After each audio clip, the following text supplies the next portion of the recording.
don't care. The United States and NATO, we do not care how many Ukrainians die. Not civilians, not women, not children, not soldiers. We do not care.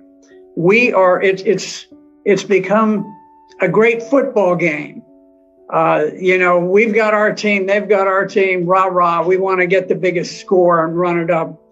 And, we don't care how many of our players get crippled on the playing field, as long as we win. Now, we are shipping fantastic quantities of weapons, and it's caused the stock of Raytheon, which creates missiles, and Northrop Grumman, which creates aircraft and so forth, and missiles.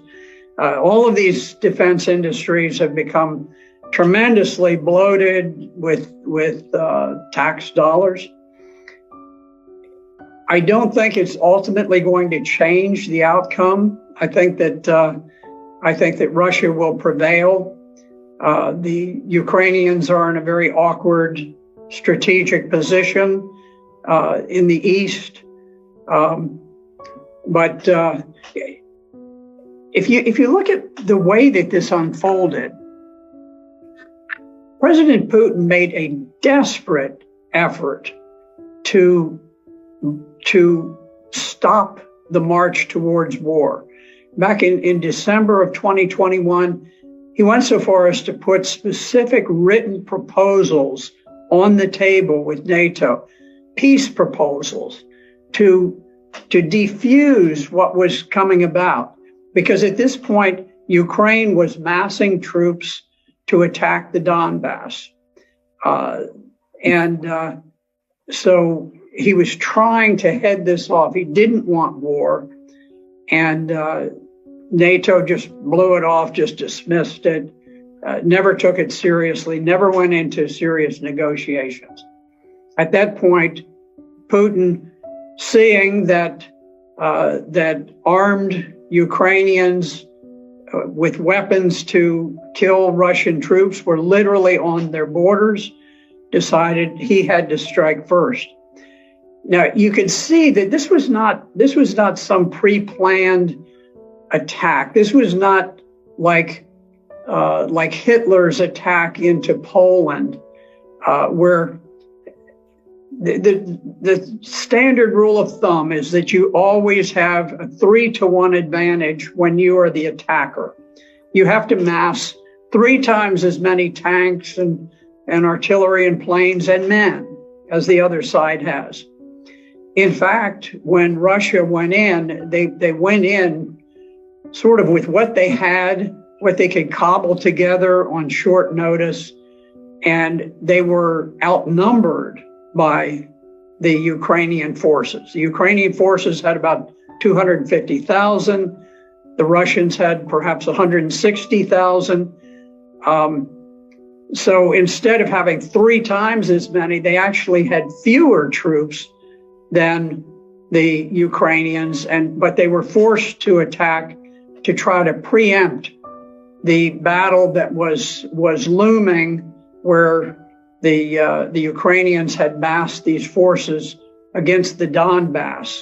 Now, the Donbass is adjacent to Russia. It is a portion of Ukraine that did not join with the revolutionary government that conducted the coup in 2014 and overthrew the government of Ukraine. They refused to become a part of the new revolutionary government of Ukraine. And so they declared their independence. And Ukraine had massed this enormous army to attack against the Donbass. And so Russia was forced to go in to preempt that planned attack by Ukraine. And you could see that Russia very much hoped that they could conduct this special operation without unduly causing casualties for the Ukrainians, because they they think of the Ukrainians, or at least they did think of the Ukrainians as brother Slavs, that they wanted to have good relations. But there was a famous picture with a Russian tank that had been stopped by a gathering of maybe 40 civilians who just walked out in the road and blocked the road, and the tank stopped. I can tell you, in Vietnam, if we had a bunch of people who stood in the way of an American tank going through, that tank would not have slowed down in the slightest. It wouldn't have honked a horn. It wouldn't have done anything. Wouldn't have fired a warning shot. It would have just gone on. And I think that's more typical. I'm not criticizing the Americans. I was there and I was fighting, and I probably would have driven the tank straight through myself. But what I'm saying is that the rules of engagement for the Russians were very, very cautious. They didn't want to create a great deal of hatred and animosity. The Russians did not go in. They did not bomb the electrical system, the media systems, the water systems, all of these, the bridges and so forth. They tried to retain the infrastructure of Ukraine in good shape because they wanted it to get back. They just wanted this to be over with and get back to normal. It didn't work. The Ukrainians, the resistance was unexpectedly hard. The Ukrainian soldiers fought with great valor, great heroism, and so now the game has been upped and it's become much more serious. But it is amazing to look and to see that Russia dominates the air. They haven't knocked out the train systems. They haven't knocked out power plants. They haven't knocked out so many things. They've never bombed the buildings in the center of Kyiv, the capital of Ukraine. They haven't bombed the buildings where the parliament meets.